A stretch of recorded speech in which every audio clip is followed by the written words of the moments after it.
माऊली रामकृष्ण हरी. रामकृष्ण हरी. कारण इकडे राजेश पाटील तिकडे आम्ही सर्वजण आहोत. सहानुभूती आमची अजितदादा गेले त्यामुळे सहानुभूती त्याची वाढणार आहे. भारतीय जनता पार्टीच्या ताकदीला आपण नाकारून नाही चालणार. काय निवडणुकीचा हंगाम सगळा सुरू आहे, काय वाटते कुणाचा जोर आहे? आमचा घड्याळचा आहे.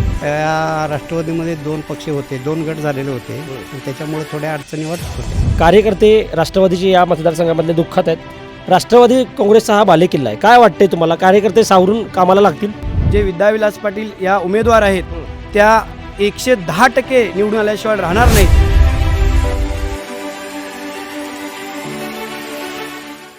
नमस्कार, मी राहुल सडोलीकर. मी कालपासून कुदनूर जिल्हा परिषद मतदारसंघामध्ये फिरतो, जो चंदगड तालुक्यामध्ये आहे. इथं नेमकं काय होणार आहे याबद्दल मी लोकांशी चर्चा करतो आहे. इथं दोन्ही राष्ट्रवादी एकत्र आले आहेत आणि त्यांच्या विरोधामध्ये शिवसेना भाजपा लढते. राजेश पाटील माजी आमदार, त्याचबरोबर नंदताई बाभुळकर यांचे दोन्ही गट एकत्र आल्यामुळे इथं राष्ट्रवादीला ताकद मिळालेली आहे. इथं नेमकं काय होणार आहे हे मी विचारतोय.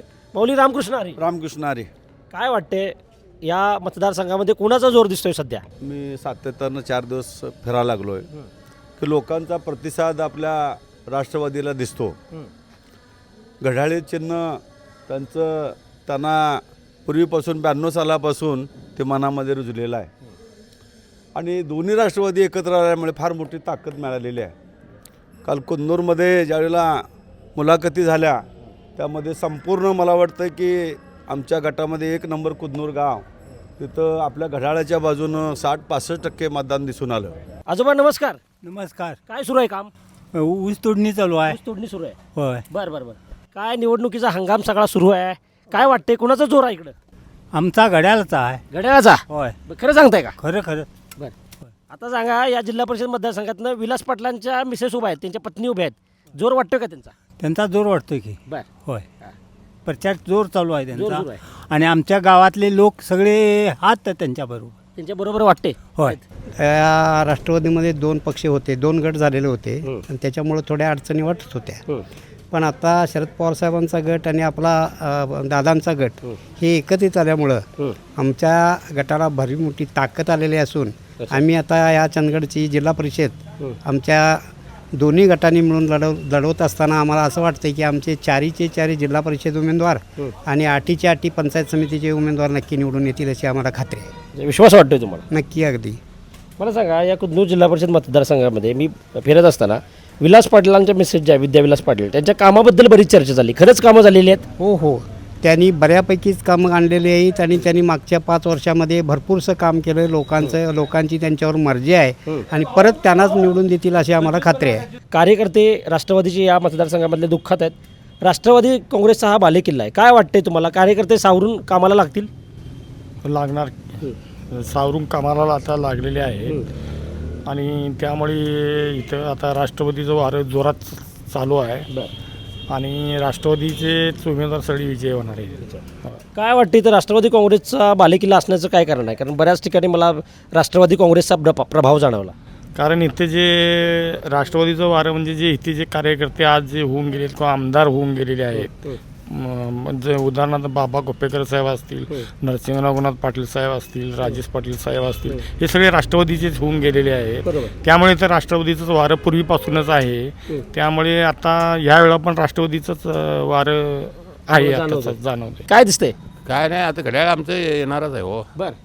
आणखी सहानुभूती आमची अजितदादा गेले त्यामुळे सहानुभूती त्याची वाढणार आहे.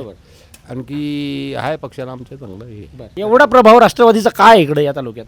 तसा विकास कामं झाले आहेत की हो. झालेले आहेत. नक्की विकास कामं झाले. बरं. त्याच्यामुळे आता आमच्या लाईटीचं बिल हे ते सगळं आमच्या अजितदादांनी केल्याने म्हणजे त्याला त्याचं हे मिळणारच की. बरोबर. आणि लोक आहेत ते. पुढच्या काळामध्ये मिनी मंत्रालय हे अशी याची नोंद झालेली आहे की राष्ट्रवादीलाच का मत द्यावं, की टोटल महाराष्ट्राचा विचार केला तर एका बाजूला धनशक्ती आणि एका बाजूला राष्ट्रवादीचं घड्याळ अशी शक्ती उभं राहिलेली आहे. तरी घड्याळाकडे आपली माणसंच आहेत सगळे मतदार आणि एका बाजूला धनशक्ती दिसते. भविष्य काळामध्ये हे कुठेतरी आपण लोप पावणार आहोत. तरी सगळ्यांनी एकत्र येऊन ह्या घड्याळाच्या चिन्हावर आपलं महबूल असं मत देऊन विजयी करावं अशी आग्रहाची विनंती. काय वाटते तुम्हाला, काय या राष्ट्रवादीचे जे 3 उमेदवार आहेत, एक जिल्हा परिषद आणि 2 गण जे आहेत निर्वाचक गणातले, काय वाटतंय तुम्हाला, काय परिस्थिती होईल? सर्वप्रथम जे चंदगड तालुक्यामधलं राजकारण आहे त्या राजकारण कुठल्याही पक्षाचं असू देत त्या पक्षाचा घटक म्हणून आम्ही राजेश पाटील साहेबांना आम्ही मानत आलो आहे आणि ह्या चंदगड तालुक्यावरती कैलासवासी नरसिंगराव गुरुनाथ पाटील यांनी केलेलं कार्य बघितला, इथला जर विकास बघितला तर 100% चंदगड तालुक्याचा विकास म्हणजे नरसिंगराव पाटील आणि राजेश पाटील.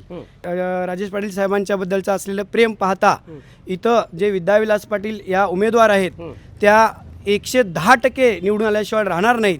आणि विश्वास आहे आमचा पुऱ्या शिनोळी खुर्द आणि शिनोळी बुद्रुक पंचक्रोशीतल्या 100% नागरिकांचा विकास आणि त्यांनी केलेल्या कार्याचा जर सपाटा पाहता ह्या आमच्याकडून त्यांना शुभेच्छा आहेत आणि त्या 100% निवडून येतील याच्याबद्दल शंका व्यक्त करायची काही गरज नाही. चंदगड विधानसभा मतदारसंघ हा कैलासवासी नरसिंगराव गुरुनाथ पाटील आणि कैलासवासी बाबासाहेब कुपेकर यांचा हा बालेकिल्ला आहे. त्यांच्या विचाराचा वारसा घेऊन जाणारे इथले हे लोक आहेत. त्यामुळे यांच्यामध्ये मतभेद जरी असले तरी मनभेद नव्हते. त्यामुळे दोन्ही राष्ट्रवादी या ठिकाणी एकत्र आलेले आहेत आणि घड्याळ या चिन्हावरती एकत्र अगदी आनंदानं या ठिकाणी आपण हे इलेक्शन लढवत आहोत. अच्छा, मला सांगा चंदगड तालुक्याचे आमदार हे भाजपाचे आहेत आणि भारतीय जनता पार्टीच्या ताकदीला आपण नाकारून नाही चालणार. आव्हान वाटेल मोठं, तुल्यबळ लढत वाटेल की एकेरी वाटते, काय वाटते? हे बघा, इलेक्शन आलं, निवडणूक आली ही तरी एकमेकाच्या विरोधात लढावंच लागतं. एखाद्याच्याकडे समजा धनशक्ती असेल तर माणसांच्याकडे जनशक्ती ही असते. त्यामुळे ही कैलासवासी नरसिंगराव गुरुनाथ पाटलांची आणि बाबासाहेब कुपेकरांची आणि त्याच्यानंतर आईसाहेबांची आणि राजेश पाटील साहेबांनी ह्या भागात केलेली कामं आणि त्यांनी उभा केलेला हा जनसमुदाय हे जर बघता तर आपल्याला ते काय तुल्यबळ असं आपल्याला यावेळेला तरी काय वाटत नाही. आणि त्या राष्ट्रवादीचेच कार्यकर्ते आहेत. राष्ट्रवादीचेच हवा मी करा काय तर पुढचं कंदी काय सांगता येणार. लोक आता लगेच बदलवल्यात काय होल्यात अशी परिस्थिती आहे. आज खरं ह्यावेळेस बरं दिसत आहे. आमच्या गावात बरं आहे ह्यावेळेस मागच्यापेक्षा. अच्छा, राष्ट्रवादीचं वारं दिसतं. वारं दिसतं चांगलं आहे राष्ट्रवादीचं यावेळेस. सगळं बरं वाटतंय. बाकीचे गावं बी हातगुळी पण तिकडे अशा सगळ्या गावातनं चांगलं आहे. तसंच माझं तुर्केवडी गावसुद्धा तिथं फार मतदारसंघ मोठा आहे. तिथं आम्ही 85% मतदान देऊन त्यांना घड्याळाला विजय करायचा आमचा मानस आहे. आणि ह्या घड्याळालाच काम मत द्यावं की आमचा नेता हरपलेला आहे. आणि ह्या महाराष्ट्राचं नेतृत्व जो माणूस 92 सालापासून जे घड्याळ चालवला ते शरदरावजी पवार यांचा उजवा हात म्हणजे त्यांचे पुतणे आमच्यातून हरपलेले आहेत. की त्यांच्या हुतात्म्यात जर चिरशांती पाहिजे असेल तर घड्याळ चिन्हावर आपण शिक्का देऊन त्यांना विजय करावं असं आमचा मानस आहे. काय वाटतं तुम्हाला आजोबा, काय परिस्थिती आहे इकडं? एका बाजूला 2 राष्ट्रवादी एकत्र आल्यात आणि शिवसेना भाजपा समोर आहे. भाजपचे आमदार आहेत तिथं, कशी ताकद लागणार काय वाटतं? प्रामाणिक काम करणारी व्यक्ती आहेत. त्यामुळे विद्याताई पाटील या कुदनूर मतदारसंघामधून उभ्या आहेत. त्या निश्चित निवडून येतील हा मला आत्मविश्वास आहे. तुम्हाला वाटतंय असं निवडून येतील? हो, निवडून 100% येणार. आणि बेनके पांडुरंग बेनके काम करणारी व्यक्ती आहे. त्यामुळे त्यांना बहुमताने लोक निवडून देतील एवढी मी तुम्हाला ग्वाही देतो. मला एक सांगा, राष्ट्रवादीचे नेते अजितदादा पवार यांचं अकाली आणि दुर्दैवी निधन झालं. या निधनाचा धक्का, मोठा धक्का चंदगड तालुक्यातल्या राष्ट्रवादी काँग्रेसच्या कार्यकर्त्यांना बसला आणि नेमकी त्याच काळात जिल्हा परिषदेची रणधुमाळी सुरू आहे. कार्यकर्ते सावरलेत, त्यांना तो धक्का सहन झाला आहे, काय वाटते? हे बघा, हा जो धक्का आहे हा न सावरण्यासारखा आहे. पण दादानीच सांगितलेलं आहे की आपण आत्ता रडत बसायचं नाही, आपण लढलं पाहिजे. कारण जनमानसांची सेवा, जनतेची सेवा हे दादांच्या माध्यमातून, शरद पवार साहेबांच्या माध्यमातून आपण हे राष्ट्रवादीचे कार्यकर्ते शिकत आलोत. आणि त्यांची प्रेरणा, त्यांना जर खरी श्रद्धांजली द्यायची असेल तर त्यांचे विचार पुढं घेऊन जाणं हे माझ्यासारख्या राष्ट्रवादीच्या प्रामाणिक कार्यकर्त्याचं काम आहे. त्यामुळे आपण ह्या ऐनवेळी इलेक्शनच्याच वेळी दादा जाणं हे आपण जरी आज बोलत असलो तरी आमच्या भावना आम्ही त्यांच्याबाबतीत व्यक्त करणं इतकं कठीण आहे. कारण त्यांचं जे चंदगड तालुक्यावरती दादांचं असलेलं प्रेम, मोठ्या साहेबांचं असलेलं प्रेम हे जर बघितलं, चंदगड तालुका हा शेवटचा तालुका बरोबर या महाराष्ट्राच्या याच्यामधला पण फार मोठं प्रेम त्यांनी ह्या चंदगड तालुक्यातल्या ह्या सर्वसामान्य गोरगरीब शेतकरी कष्टकरी लोकांच्यावरती दिलेलं आहे. दौलत साखर कारखान्याच्या माध्यमातून असू देत किंवा बऱ्याचशा माध्यमातून त्यांनी आम्हाला प्रेम दिलेलं आहे.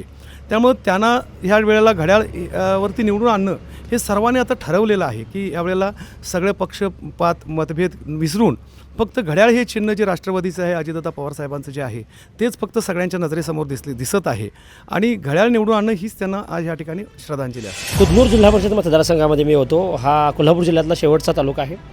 कोकण लगेच लागतं आणि त्याच्यामुळे इथल्या माणसांची बोली ही रांगडी आहे, स्पष्ट आहे, थेट आहे.